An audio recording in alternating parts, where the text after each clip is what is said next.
నా పేరు లేహ్యశ్రీ. అందరి చిన్నపిల్లల కోసం నేను ఒక కథ చెప్పబోతున్నాను. అనగనగా ఒక ఊరిలో నందడు అనే ఒక ఆయన ఉంటాడు. ఆయన చేపలు పట్టడానికి వెళ్తాడు. అప్పుడు ఒక రాగి పాత్ర దొరుకుతుంది. అప్పుడు అది వాళ్ళ ఇంటికి తీసుకువెళ్ళి దాంట్లో కొంచెం అన్నం పెడతాడు, సాయంత్రం తిననీకి కోసం. సరే అని సాయంత్రం వస్తాడు. సాయంత్రం వచ్చి కంచంలో అన్నం పెట్టుకొని తింటాడు. తింటుంటే అది రాగి పాత్ర నుంచి ఇంకా అన్నం వస్తూనే ఉంటుంది.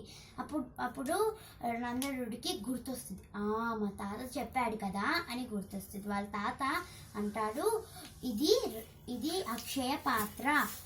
ఈ అక్షయ పాత్రలో అన్నం పెడితే ఇంకా వస్తూనే ఉంటుంది. ఆ అన్నం పేదవాళ్ళందరికీ అన్నదానం చేయాలి అని అంటాడు. అప్పుడు నందనుడు అంటాడు, మా తాతకి ఏమి తెలియదేమో, అలా అన్నదానం చేస్తే మనకేమొస్తుందని అని అంటాడు. అప్పుడు ఆయన దగ్గర ఉన్న కొంచెం బంగారంని ఆ అక్షయ పాత్రలో వేస్తాడు. అప్పుడు ఒక బస్తా బంగారం వస్తుంది. అప్పుడు ఆ బస్తా బంగారంని ఒక బంగారం షాప్కి తీసుకెళ్ళి అక్కడ అడుగుతాడు, మీరు ఈ బస్తా బంగారాన్ని ఎంతకి తీసుకుంటారు అని అడుగుతాడు. అప్పుడు ఆయన అంటాడు, నేను రేపు పొద్దున్నకి ఆలోచించి మీకు చెప్తానండి, ఇక్కడ పడుకోండి అంటే. పక్కన ఒక దొంగోడు వింటాడు.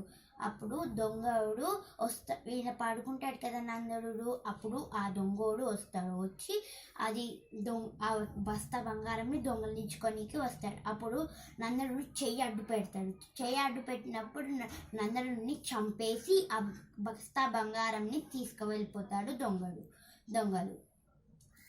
అందుకే అప్పుడు నందనుడు అనుకుంటాడు, అమ్మో, నేను మా తాత చెప్పినది చేయాలేమో, అందరి పేదోళ్ళకి అన్నదానం చేస్తే నా ప్రాణాలు బ్రతికేవి.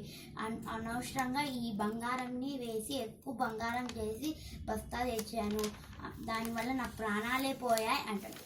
సరే పిల్లలు, ఇప్పుడు మనము ఈ కథ నుంచి నేర్చుకున్నది ఏంటి? పెద్దలు చెప్పిన మాట వినాలి, అత్యాశ పోకూడదు, పేదలకు దానం చేయాలి. Okay friends, bye bye.